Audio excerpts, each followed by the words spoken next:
City న్యూస్కు స్వాగతం. Municipal corporation పరిధిలో దశల వారీగా అభివృద్ధి కార్యక్రమాలు చేపడుతున్నట్లు మేయర్ చిటికెన వెంకటేశ్వరమ్మ తెలిపారు. మున్సిపల్ కార్పొరేషన్ పరిధిలో దశల వారీగా అభివృద్ధి కార్యక్రమాలు చేపడుతున్నట్లు మేయర్ చిటికెన వెంకటేశ్వరమ్మ తెలిపారు. నగర పరిధిలో 9వ డివిజన్లో 10 లక్షల రూపాయల నిధులతో చేపడుతున్న సీసీ రోడ్డు పనులకు, 45వ డివిజన్లో 27 లక్షలతో చేపట్టే సీసీ రోడ్డు డ్రైన్ నిర్మాణ పనులకు మేయర్ చిటికెన వెంకటేశ్వరమ్మ శంకుస్థాపన చేశారు. ముడా నిధులతో ఈ అభివృద్ధి కార్యక్రమాలు చేపడుతున్నట్లు ఆమె తెలిపారు. ఈ కార్యక్రమంలో మాజీ మున్సిపల్ చైర్మన్ శిలార్దాదా, డిప్యూటీ మేయర్ శీలం భారతి, కార్పొరేటర్లు వాణిశ్రీ, ఆకుల వరలక్ష్మి, కొల్లు రమేష్, బోరగడ్డ రమేష్ నాయుడు, పలువురు కార్పొరేటర్లు పాల్గొన్నారు. మరి ముడా గ్రాంట్స్ నుంచి ఈ రోడ్డు వేయడానికి 10 లక్షల గ్రాంట్ సెలక్షన్ చేసినటువంటి సీఎం జగన్మోహన్ రెడ్డి గారికి, అలాగే మన పేర్ని నాని వెంకటరామయ్య గారికి, యువ నాయకులు పేర్ని కృష్ణమూర్తి గారికి, ఈ డివిజన్ ప్రజల తరపున మనస్ఫూర్తిగా ధన్యవాదాలు. మరి అలాగే ఇక్కడికి విచ్చేసినటువంటి నా తోటి సహచర కార్పొరేటర్లకి, ఈ డివిజన్ ప్రజలందరికీ కూడా ముందుగా నా హృదయపూర్వక నమస్కారాలు. మరి 2019లో సీఎం జగన్మోహన్ రెడ్డి గారు ఏవైతే హామీలు ఇచ్చారో అవన్నీ కూడా నెరవేర్చుకోవటం జరిగింది. మరి మళ్ళీ ఎలక్షన్స్ వచ్చినాయి, మళ్ళీ కూడా మన మీద బాధ్యత చాలా ఉన్నది. ఎందుకంటే ఆయన కానీ మన పేరు నాని గారు కానీ మనకి చాలా ఎప్పుడూ లేనంత అభివృద్ధి మన మచిలీపట్నానికి ఇవ్వటం జరిగింది. మరి మచిలీపట్నం పోర్టు కానీ, మెడికల్ కాలేజీ కానీ, ఫిషింగ్ హార్బర్ కానీ, మరి నాడు నేడు కింద స్కూళ్ళు, ఈ మధ్య సురక్ష, ఇలాంటివి చెప్పాలంటే చాలా ఉన్నాయి. అసలు ఒకటని కాదు, ఆయన చెప్పిన దానికన్నా ఎక్కువే 2-3 ఇంతలు ఎగస్ట్రానే చేసి చూపించారు. అలాంటి సీఎం జగన్మోహన్ రెడ్డి గారికి మరి ఆంధ్రప్రదేశ్ ప్రజలందరూ కూడా రుణపడి ఉంటారు. దాంట్లో ఎలాంటి అతిశయోక్తి లేదు. అలాగే మన మచిలీపట్నంలో తీసుకున్నట్లయితే గత 30 సంవత్సరాల పైనుంచి కూడా ఎప్పటి నుంచో ఉన్నటువంటి బందర్ పోర్టు కళ నెరవేరటం మామూలు విషయం కాదు. ఇంత అభివృద్ధి ఏ ప్రభుత్వంలో ఎప్పుడు ఎవరు కూడా చేయలేనంత అభివృద్ధి పేర్ని కుటుంబం చేసింది. మన మచిలీపట్నం పేర్ని కుటుంబం అంటే ఒక బ్రాండెడ్గా ఉండేట్టుగా మాట ఇస్తే తప్పనటువంటి కుటుంబంలాగా ఆయన నాని గారు ఏర్పాటు చేసుకున్నారు. అలాగే రాబోయే రోజుల్లో బాబుకు మనందరం అండగా ఉండాలి, మన అందరం కూడా కష్టపడాలి. జగన్మోహన్ రెడ్డి గారు కోరుకునేది ఒకటే, ఈ యొక్క రాష్ట్రంలో నేను ఏదైతే మనం ప్రవేశపెట్టామో పథకాలన్నీ కూడా ప్రతి ఒక్కళ్ళు కూడా అర్హత ఉండి అర్హులైన వాళ్ళందరూ కూడా పథకాలు అందాలి. పెద్ద బహిరంగ సభలో అమ్మా మీ ఇంటికి ఏదైనా లబ్ధి పొందలేదా అంటే లబ్ధి పొందలేదయా అని ఎవరు ఏ ఒక్కరు కూడా చెయ్యెత్తకూడదు అనేటటువంటి కాన్సెప్ట్తో ఇవాళ జగన్మోహన్ రెడ్డి ముందుకు వస్తున్నారు. మరి అటువంటి తరుణంలో ఇవాళ ప్రతిపక్షాలు మాట్లాడుతున్నటువంటి మాటలు వాళ్ళు భయభ్రాంతులు చెందిపోయి లేనిపోని విమర్శలు అంటే ఆ విమర్శలన్నీ కూడా సద్విమర్శలుగా మేము స్వీకరిస్తున్నాం. ఎందువల్లంటే ప్రజలు చూస్తున్నారు ఇవాళ ఈ డెవలప్మెంట్ అంతా కూడా బందరు యొక్క డెవలప్మెంట్ ప్రజలు చూస్తున్నారు. మరి ఈ డెవలప్మెంట్ ముందుకు తీసుకెళ్ళటానికి మరి కోరిన వెంటనే జగన్మోహన్ రెడ్డి గారు నిధులు ఇవ్వటం వలన ఈ బందరు ప్రజల నుంచి వారికి ప్రత్యేక ధన్యవాదాలు. నిధులు తెచ్చినటువంటి నాని గారికి కూడా ప్రత్యేక ధన్యవాదాలు. మరి యువ నాయకుడు కిట్టుబాబు గారు కూడా మన ముందుకు వస్తున్నారు. ఆయన యువ నాయకుడు కాబోయే మరి కాలంలో రాబోయే నాయకుడుగా ఒక ఎమ్మెల్యేగా మీ అందరి యొక్క ఆశీస్సులతో మరి ఆయన ఎమ్మెల్యేగా అయ్యి తండ్రి బాటలో నడిచేటటువంటి కొడుకులాగా ప్రతి ఒక్కరిని కూడా ఆయన మమేకం చేసుకుంటూ ఆ యొక్క కిట్టుబాబు చేసేటటువంటి కార్యక్రమాలకు మీ అందరూ కూడా ఆయన 9వ డివిజన్ వాణిశ్రీ గారి డివిజన్లో ముడా గ్రాంట్ కింద సుమారు 10 లక్షలతో 2 రోడ్లు సీసీ రోడ్లు శంకుస్థాపన చేయడం జరిగింది. ఇది సువర్ణ కళ్యాణ మండపం ఎదురుగా రోడ్డు, ఆ పక్కన రోడ్డు. దీనికి సహకరించిన నాని గారికి ముడా గ్రాంట్ ఇప్పించినందుకు కిట్టు గారికి ప్రత్యేకంగా ధన్యవాదాలు. ఇలా కాకుండా అంతకుముందు గడప గడప ప్రోగ్రాంలో కూడా 20 లక్షల వరకు ఇక్కడ రోడ్లు శాంక్షన్ చేశారు. ఇక్కడే కాదు బందర్ మొత్తం ఇలా ముడా గ్రాంట్ అని, గడప గడప ప్రోగ్రాంలో ఆ గ్రాంట్ అని మొత్తం బందర్ మొత్తం రోడ్లు డ్రైన్లతో ఇప్పుడు కలకలలాడుతుంది. ఊరికే ప్రత్యర్థి పార్టీ వాళ్ళు అంటున్నారు శంకుస్థాపన చేస్తున్నారు, ఏ అభివృద్ధి లేదని. ఒక్కసారి వెళ్ళి చూడండి శంకుస్థాపన చేసినవి ఏమైనా ఆగినాయా లేదా అనేది. ఇదంతా మన నాని గారు కిట్టు గారు దగ్గర నుండి అన్నీ చేయిస్తున్నారు. బందరు డెవలప్ అవుతుంది అంటాకి medical college and fishing harbour and port ఈ బాగా ఎగ్జాంపుల్స్ మనకి. అవి కూడా ఒకసారి వెళ్ళి చెక్ చేసుకోండి. ఇందుకు సహకరించిన నాని గారికి. ఇంకా 45వ డివిజన్లో 27 లక్షలతో సుమారు బస్టాండ్ దగ్గర సీసీ రోడ్డేగా రోడ్డు శంకుస్థాపన జరుగుతుంది. దీనికంతా సహకరించిన కిట్టు గారికి, నాని గారికి. మోపిదేవిలో వేంచేసి ఉన్న శ్రీ సుబ్రహ్మణ్యేశ్వర స్వామివారిని డీజీపీ కార్యాలయ ఏఐజీ అడ్మిన్ జి శ్రీకాంత్ దర్శించుకున్నారు. మోపిదేవిలో వేంచేసి ఉన్న శ్రీ వల్లీ దేవసేన సమేత శ్రీ సుబ్రహ్మణ్యేశ్వర స్వామిని డీజీపీ కార్యాలయ ఏఐజీ అడ్మిన్ జి శ్రీకాంత్ దర్శించుకున్నారు. దేవస్థానానికి వచ్చిన శ్రీకాంత్ ఆలయ ఆవరణలో గల నాగపట్టలో పాలుపోసి మొక్కుబడులు చెల్లించుకున్నారు. అనంతరం శ్రీ స్వామివారిని దర్శించుకొనగా ఆలయ వేద పండితులు ప్రత్యేక పూజలు నిర్వహించారు. శ్రీకాంత్ దంపతులను ఆలయ సూపరింటెండెంట్ బొప్పన సత్యనారాయణ ఆలయ మర్యాదలతో ఘనంగా సత్కరించారు. ఈ కార్యక్రమంలో మోపిదేవి ఎస్ఐ కె వీరవెంకట సత్యనారాయణ పాల్గొన్నారు.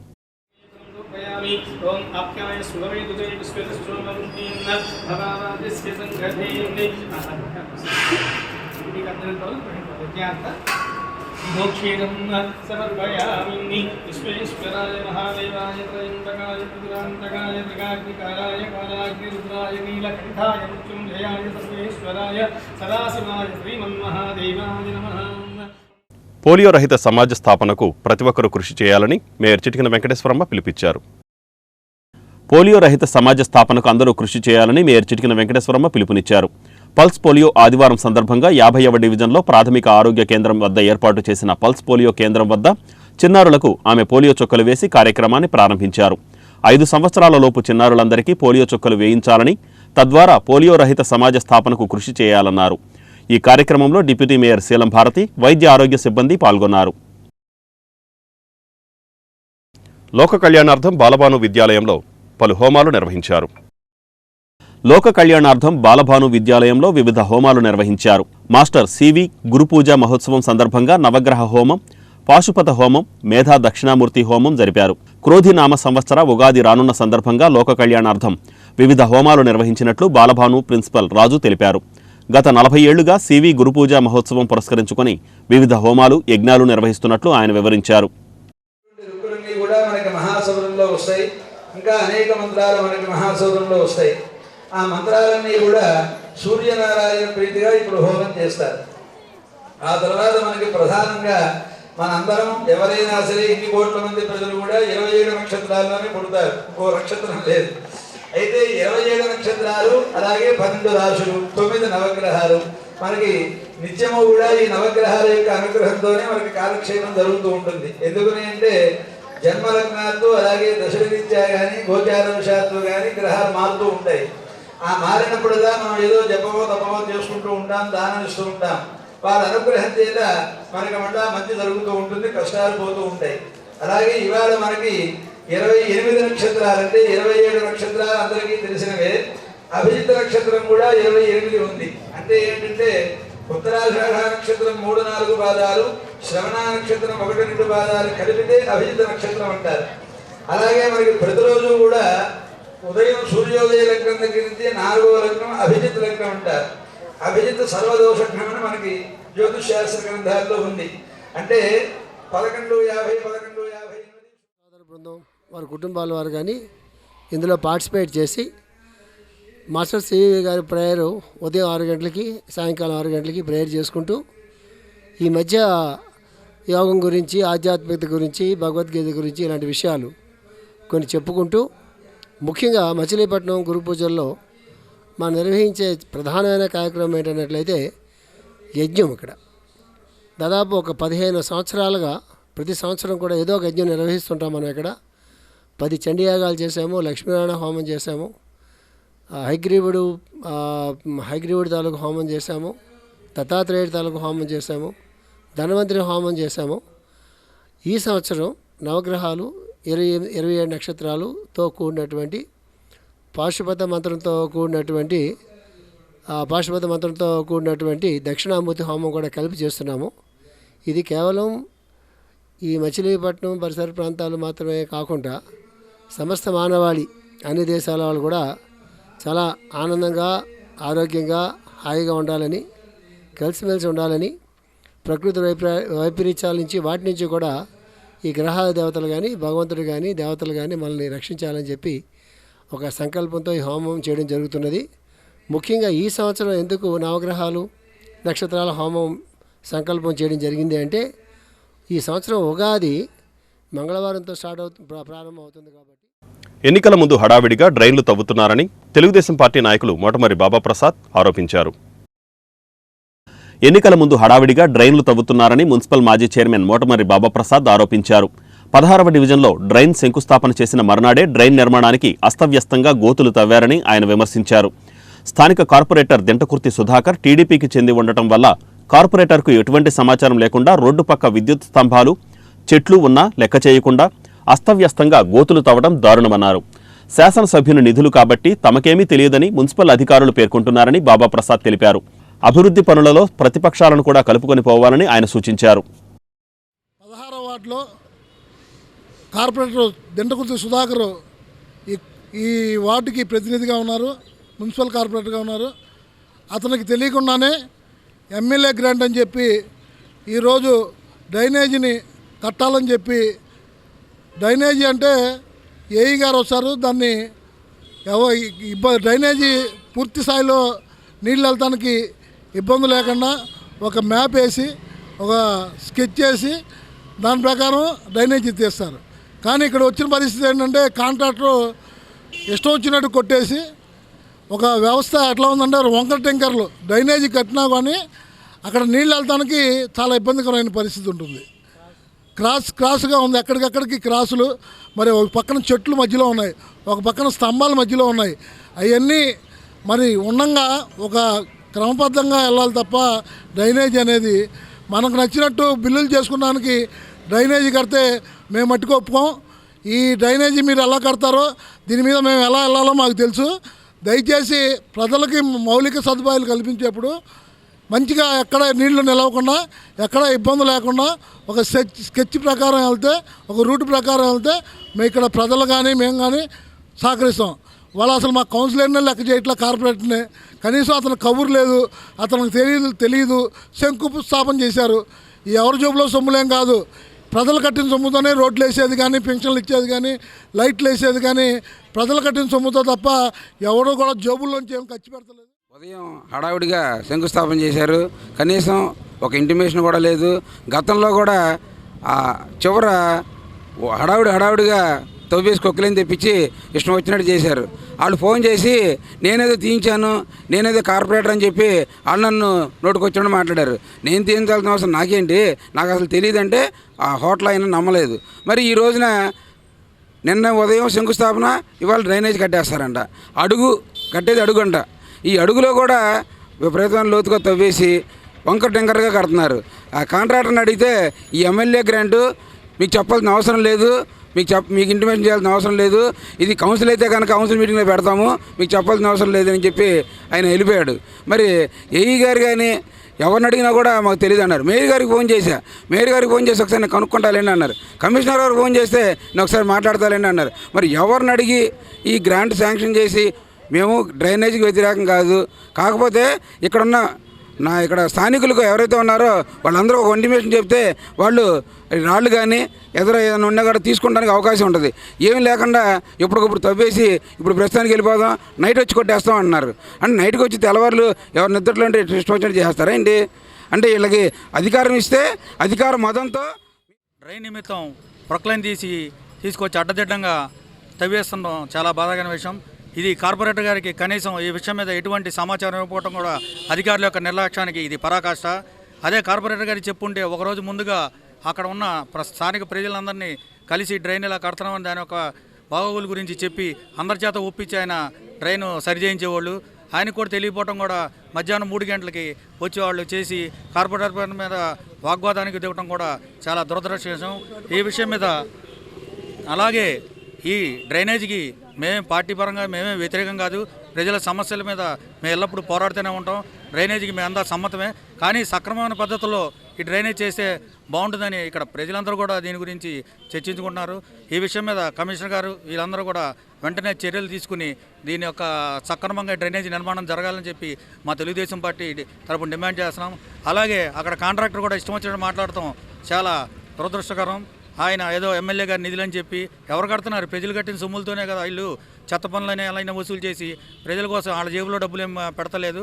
దీన్ని కూడా ఆ పేరు నాని గారు కూడా గుర్తించి సమావేశాలు ఏమైనా ఆయన ఇష్టం వచ్చినట్టు ప్రోటోకాల్ దాని గురించి మాట్లాడతారు. ఇక్కడ బయటకు వచ్చేటప్పుడు వైసీపీ కటౌట్లపై తన తండ్రి ఫోటోను తొలగించాలని టీడీపీ కార్యదర్శి పిప్పళ్ల కాంతారావు డిమాండ్ చేశారు. వైసీపీ మచిలీపట్నం అభ్యర్థి పేర్ని కిట్టుతో టీడీపీ నాయకుడి తండ్రి ఫోటోను వైసీపీ కటౌట్లు, ఫ్లెక్సీలపై వేసుకోవడం ఏంటని టీడీపీ మచిలీపట్నం నగరాధ్యక్షుడు ఎండి ఇలియాస్ పాషా ధ్వజమెత్తారు. టీడీపీ నగర కార్యదర్శి పిప్పళ్ల కాంతారావు తండ్రి సూర్యప్రకాశరావు ఫోటోను కోనేరు సెంటర్ తదితర ప్రాంతాల్లో పెట్టిన వైసీపీ కటౌట్లు, ఫ్లెక్సీల్లో వేయడంపై టీడీపీ నాయకులు ఆగ్రహం వ్యక్తం చేశారు. కోనేరు సెంటర్లో కటౌట్ వద్ద ధర్నా చేశారు. దానిని తొలగించాలని డిమాండ్ చేశారు. ధర్నాలో పిప్పళ్ల కాంతారావు, పిప్పళ్ల సూర్యప్రకాశరావు, కట్టా దుర్గా టీడీపీ నేతలు పాల్గొన్నారు. సూర్యప్రకాశరావు, నేను యాక్సిడెంట్ అయ్యి ఇంటికాడ కూకుని కుర్చీలో కూకుని కునుపాట్లు పడుతున్నాను. కునుపాట్లు పడుతుంటే ఓ 25 మంది వేసుకుని వచ్చాడు ఇంటికి. ఓ 25 మందిని వేసుకొచ్చి ఆడవాళ్ళేమో ఇంట్లోకి వెళ్ళిపోయారు. మగవాళ్ళు వచ్చి నా చుట్టూ కూకున్నారు. బయట కుర్చీలో కూర్చుని ఉన్నాను. చేయి పుచ్చుకున్నాడు. చేయి పుచ్చుకుంటే ఏంటా కునుపాట్లు అప్పుడు తప్పినాయి, యాక్సిడెంట్ అయ్యి కన్ను కుట్లేస్తున్నాయి, బయటికి వెళ్తాను అసలు నేను. అటువంటి టైంలో వచ్చి సరే టీ పెట్టించండి అన్నారు. టీ పెట్టించారు. టీ తాగారు. టీ తాగి నన్ను ఇంత మా ఈ కాళేగానిపేటలోనే మా ఇల్లు కంచుకోట టీడీపీకి. అటువంటి మమ్మల్ని మహా అల్లరి చేసి నానా బేభత్సం చేసి నా పర్మిషన్ లేకోకుండా నా ఫోటో ఎవడేయమన్నాడు, ఇక్కడ నా బ్యానర్ ఎవడేయమన్నాడు. నీ బాబే అటువంటి వాడు అంటే నీ బాబుని మించిపోయావు నువ్వు. ఇటువంటి రాజకీయాలు ఎప్పుడో తెల్లారేటప్పుడు ఈ ఫోటో తీయకపోతే నేనే తీసి తగలబెట్టేస్తాను. నువ్వెంత నీకు గౌరవం ఇచ్చానో ఆ గౌరవంగా నిలబెట్టుకుని నువ్వు తీయించేయి. తీయించకపోతే చాలా అరాచకం జరుగుద్ది, చాలా పద్ధతి లేకుండా జరుగుద్ది. పేర్ని వెంకటరామయ్య నాని కుటిల రాజకీయాలు అతను ఆరి తేరిపోయాడు అనుకుంటే, ఈరోజు ఇక్కడ చూసినట్లయితే అతని కొడుకు పేర్ని కిట్టు తండ్రిని మించిన నాటకాలు ఆడటమే కాకుండా దిగజారుడు రాజకీయాలు. మీరు వెళ్ళి నుంచుంటే మీతో ఫోటో దిగడానికి, మీ బ్యానర్ల మీద ఫోటోలు ఇవ్వడానికి ఎవరో ముందుకు రాకపోతే ఏదో గడప గడపకు పర్యటన అని చెప్పి 37 డివిజన్లో కార్పొరేటర్ భర్తని పెట్టుకుని నువ్వు తిరుగుతూ మా ఇంటికి వస్తే చీయని నేను బయటికి గెంటేయాల్సింది. మన సంస్కృతిలో శత్రువు వచ్చినా సరే గౌరవించడం మన పెద్దల నుంచి మనకు వచ్చిన ఆచారం అని చెప్పి నిన్ను కూర్చోబెట్టి గౌరవంగా, నేను పొద్దున్న ఎప్పుడో టీ తాగాను, నాకు టీ ఇవ్వమని చెప్పి కూడా మా ఇంట్లో కూర్చొని టీ తాగి నువ్వు మా నాన్నగారికి తెలియకుండా ఆ ఫోటో తీసి ఈరోజు బ్యానర్ల మీద వేయించావంటే ఎంత నీచమైన రాజకీయాలు. పేరుని కిట్టుమూర్తి కానీ పేరుని నాని కానీ ఈ కిట్టు ఎటువంటి రాజకీయాలు చేస్తున్నాడో బందరు ప్రజలందరూ గమనించాలి. ఈ దుర్మార్గులు ఇంటికి వచ్చినప్పుడు బందరు ప్రజలందరూ కూడా చాలా జాగ్రత్తగా ఉండాలని చెప్పి బందరు ప్రజలందరికీ మేము మనవి చేస్తున్నాం. మా నాన్నగారి ఇంటికి వెళ్ళే సందర్భంలో మన పార్టీ కార్యదర్శి అయినటువంటి వెంకన్న గారి వాళ్ళ ఇంటికి వెళ్ళి, బాబాయ్ నేను పొద్దునుంచి టీ తాగలేదు బాబాయ్, కాస్త నాకు టీ పెట్టించమని చెప్పి ఆ పెద్దాన్ని అడిగితే, ఇంటికి వచ్చి మంచినీళ్ళు టీ అడిగితే సాంప్రదాయంగా ఎవరైనా టీయో మంచినీళ్ళు ఇస్తారు. టీ తాగుతూ దొంగచాటున ఫోటో తీసుకుని వీళ్ళ ముఖాలు ఎవరు చూడటం లేదేమో, వీళ్ళని ఎవరు పట్టించుకోవడం లేదేమో, ఆ పెద్దాయన మొహం పెట్టుకుని ఆయన ఫోటో పెట్టుకుని వాళ్ళ కోనేరు సెంటర్లో ఫోటో వేశారు. కేవలం తెలుగుదేశం పార్టీ అని తెలిసి, ఆ పార్టీలో పనిచేస్తున్నారు, ఆ పార్టీ కుటుంబం అని తెలిసి కావాలని బురద జల్లాలని ఆ ఫోటో కోనేరు సెంటర్లో కట్టారు. మేము ఒకటే హెచ్చరిస్తూ ఉన్నాం, ఈ బ్యానర్ని ఇమీడియట్గా తెల్లారే పార్టీకి ఇది తీయకపోతే సంబంధిత అధికారులు కూడా దీని మీద దృష్టి పెట్టాలి. దీని ఎమ్మటే తీయకపోతే మేము స్వయంగా ఇక్కడికి వచ్చి ఈ బ్యానర్ని తొలగిస్తానికి మేము సిద్ధంగా ఉన్నాం. ఖచ్చితంగా ఈ బ్యానర్ని కనుక రాత్రికి తీయకపోతే తెల్లారిపాటికి ఈ బ్యానర్ని ఖచ్చితంగా తీసి తగలబెడతామని చెప్పి. ఈ వార్తలు ఇంతటితో సమాప్తం. నమస్కారం.